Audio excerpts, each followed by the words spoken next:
I'm just going to say it, and I'm saying this. Kyle's not saying this. No one told me to say this. We can say Stevie Richards, and then we're just going to move on. Okay? All right? Good. Is that Good way to start. Hell yeah. Perfect.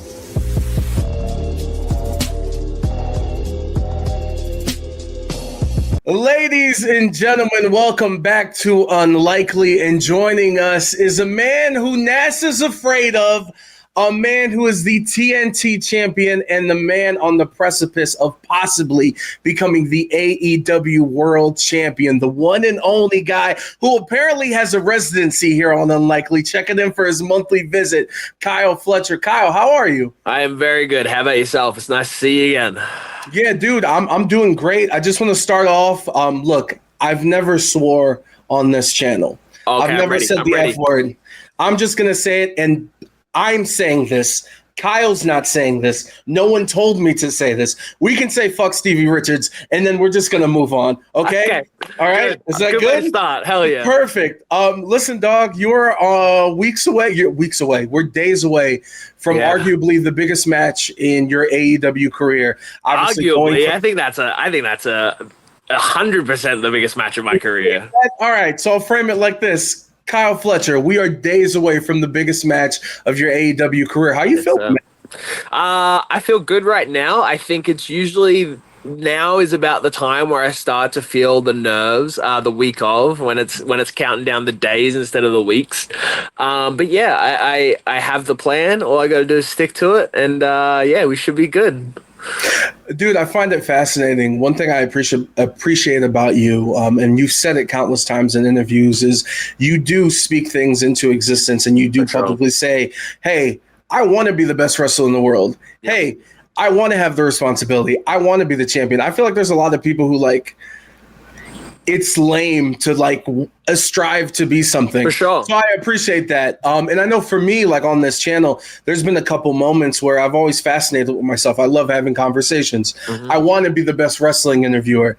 There's been certain people where I go, oh, if I get to talk to them, what am I actually going to ask them other than to be like, yo, I love you, and da-da-da-da-da-da. Yeah. And so for you, you are manifesting and now having these situations. I mean, in short, how do you handle this? How are you handling this, I should say?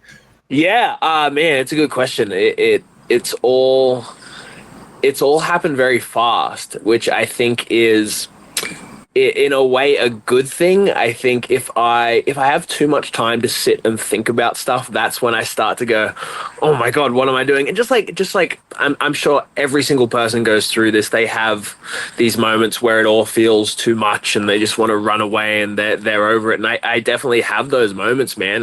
You gotta remember, I'm 26 years old. I'm still figuring this life shit out, and I still have all this.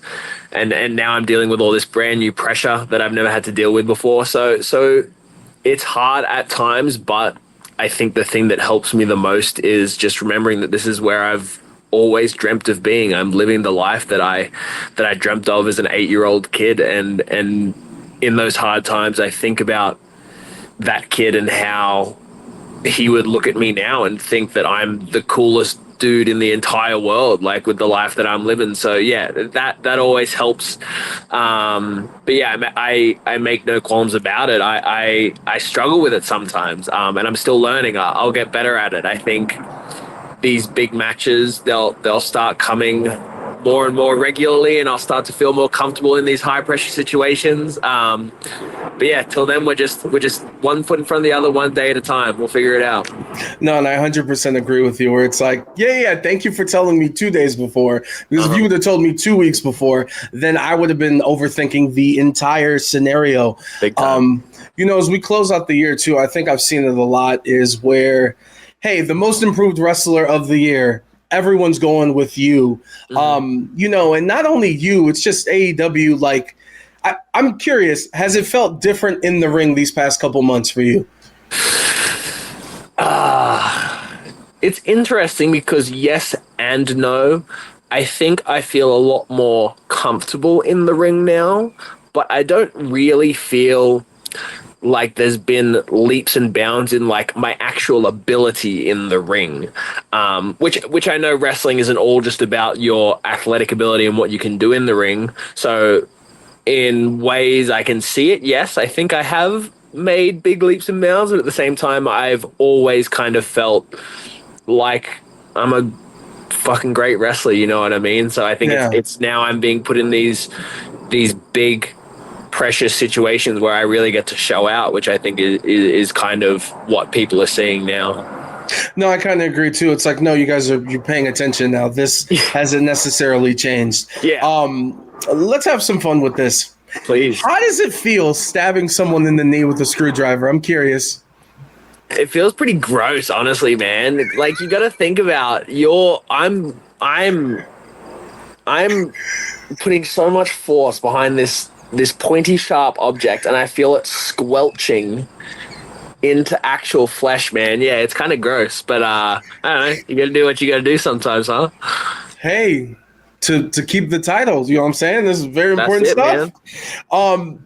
In comparison, last time we talked, I was appreciative kind of breaking down the cage match that you had with Ospreay and kind of having to work within the parameters of you have the ring and that's it. Yeah. As opposed to this street fight, you guys were doing stuff on the outside, all around the arena. Can you compare those two matches for me? Yeah, absolutely. I think the cage match, it kind of had, like we were saying before, I think when you have so much time to think about something leading up to it, you build it up so much more in your head and like, oh, this needs to be perfect, it needs to be amazing. I think with the Dustin one, found out it was going to be a street fight maybe a week before, so you know, much less turnaround. I think it was much more like, okay, how can we make this as cool as possible? And we didn't have as much time. It was a TV as opposed to a pay-per-view. There was, definitely felt different, but I have the same kind of mindset with all those kinds of matches. I just want to go out there and put on a spectacle, man. I just want to go crazy because I love that shit. So, different in a lot of ways, but the goal was the same for both, for sure. I love that you're in a relationship with someone who equally loves that shit. And you had the Chicago street fight. Sky had the Philly street fight. What was your reaction watching backstage? As much as I would wince and look away, it's rewarding for me because she talks about wanting to have those matches all the time. So just that feeling of, I know she's having the best time right now, and seeing her come back and have like just a massive smile on her face. She had adrenaline pumping the whole night, couldn't sleep. So yeah, it was cool seeing her get to do the stuff that makes her happy. As you were talking, I am curious, physically preparing or going into matches like this, how does that differentiate from just a standard singles match? Yeah, so it's not so much physical as it is mental. I feel like you really have to get in the zone for those matches because you know that level of pain that's coming. So I feel like it's even more important to take that time beforehand and really get in the zone and really get amped up, because if you don't have that adrenaline going before you get out there, that first, whatever it is, kendo shot, that first bump on a chair, it's gonna suck. Which one sucks the most? What's the bump so far in your AEW career that's like shit? Oh, good question. Because I'll just tell you as you think. Like I got to talk to Swerve and we talked about the cage match that he had with Hangman, and he told me, he's like, look, man, I didn't feel, not that you ever feel comfortable, but he's like, I didn't feel good getting out of bed for at least a month. And I'm like, yeah. Wow, crazy. Yeah. Dude, I think for me, I see pain is different because Spanish Fly is the biggest bump, but that wasn't the most painful. I feel like it's usually Thumbtacks because you can't fake that at all. So yeah, I might say Thumbtacks to the dick, Styles Clash into Thumbtacks maybe. I'm gonna go with one of those. Oh, because you're so exposed on the Clash. Yep. Let's What's it up? had little like holes in my thighs, like my entire thighs were just. Yeah. God bless what you guys do, which is a perfect way to say go purchase AEW All Out this Saturday Please. on HBO Max, Amazon Prime, PPV.com, and everywhere else you can normally get your pay-per-views. From the violence to talking about a very great guy. Lately, we've heard a lot of Tony Khan stories. Sure. Tony Storm, Eddie Kingston, just talking about some of the great things that he's done and what type of boss he is. Do you have a Tony Khan story? I don't think I have a specific story.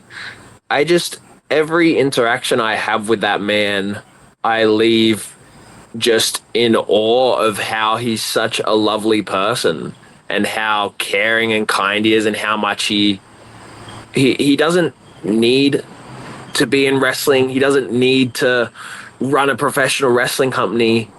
He loves it literally just as much as all the wrestlers do. It was his dream. It's all of our dreams. So like every time I get to have a conversation with him, it's just infectious. It's infectious how much he loves it. And it makes me just want to go out there and do the craziest shit possible because I know that he's going to appreciate it and he's going to respect what I do out there. So yeah, that's all I have to say. He's the best boss I could ever ask for. And I'm willing to put my body on the line every single night for him. Now you're living proof of that. This is the section of the interview where the dirt sheets are going to be paying very, very, very attention to. Oh boy! So listen out, because Wrestle Purist is about to post this answer. Let's go. Let's make him some money, brother. What do you? Just tag us, please. Link the interview, please, for my sake. At least in the reply. Come on. Yeah. Cool thing. Come on. Something. Look, it's the buzzword going around, counter programming. How do you feel about it? Man, I got asked this the other day, and I think it's obvious. It's obvious that that's what they're going to do. They've started doing it. They're going to keep doing it.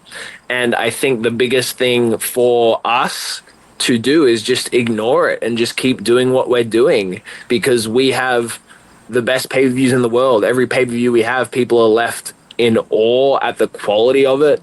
So yeah, I honestly don't think it matters. I think if anything, it puts a chip on my shoulder to now go out this Saturday and I'm going to try and have one of the greatest matches of all time. So then that anything that they do pales in comparison. So all it does is make me want to work harder, puts more pressure on me to perform. But I thrive under pressure. So bring it, man.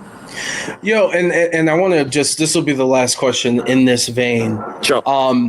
I think it's cool to look at what's happening with you in these past 18 months and kind of the rise that you've had, because it kind of matches, in my opinion, what AEW has been doing. I feel like the momentum is there. All In Texas was my favorite wrestling event that I've been to in 3 years at least. And you just said it. You guys show the best pay-per-views in the world when it comes to professional wrestling. And I don't want you to speak for the locker room, but to me from the outside, and this is just my opinion, I feel like the momentum is there and there's a real possibility for a game-changing scenario. Now, that's just my opinion. My question to you, though, is do you feel like the locker room feels it when it comes to the momentum and maybe the chip on the shoulder to go out there and bust your guys' asses? I think I think everyone feels it. And I think that is why the quality of everything we've put on this year and recently has been what it is, because everyone in that locker room feels it. Everyone feels the momentum maybe switching a little bit, and we just want to keep pushing it. We don't want to stop. We're not resting on our laurels. We're not happy with where we are. We want to get bigger. We want to get better. Every single show we put on, every single pay-per-view. So we're all pushing forward and we're all putting our best foot forward, and we want to put on the best product possible because we believe in AEW. We believe in what we put out there. We love this company. I love this company. So we just want to see it be as successful as possible, honestly. And we'll close out with this. Do you feel like someone who dresses up like a cowboy or Woody from Toy Story has any business talking to you about how you should dress and not wearing socks? Look, everyone has their style, has what they're into. It's not my fault that Philly has never seen real fashion before. Hangman was trying to pop the people. I get it, but if I turned it around on him, what am I? You know what I mean? It's night and day. Look at the both of us. So yeah. And Buzz is cooler than Woody. Yes or no? Absolutely. Woody's a little nerd, bro. Buzz Lightyear's the attempted murder. Yeah, fair. The first movie, he threw him off. You're not correct, and you're not incorrect. And Hangman has attempted murder on multiple occasions. So Larson, very good. Larson. Yep. Mm-hmm. Good correlation, huh? There's a thread on Twitter that needs to be created when we really break all this down. I'm watching. I'm ready for it. Who's gonna post it first? I'll be watching. By the way, Kyle, I didn't feel like I was gonna dress up in all pink, but I was like, you know what? I couldn't do it as good as you, so we did the pink lights. I hope you appreciate it. I'm just gonna when I'm here next month. If you're not in all pink, I will be very disappointed. Okay. I'll be in St. Louis for Wrestle Dream. We'll see what we can cook up. Hey, I'll be watching. I'll be ready. Until then, hopefully you will have another belt around your shoulder, that AEW World Championship, AEW All Out this Saturday. Get it on HBO Max. Finally, you can order it on there at a discounted price. Kyle Fletcher will be taking on Hangman Page. Kyle, as always, friend of the show, thank you for the time. Pleasure. Thank you. I'll see you guys Saturday.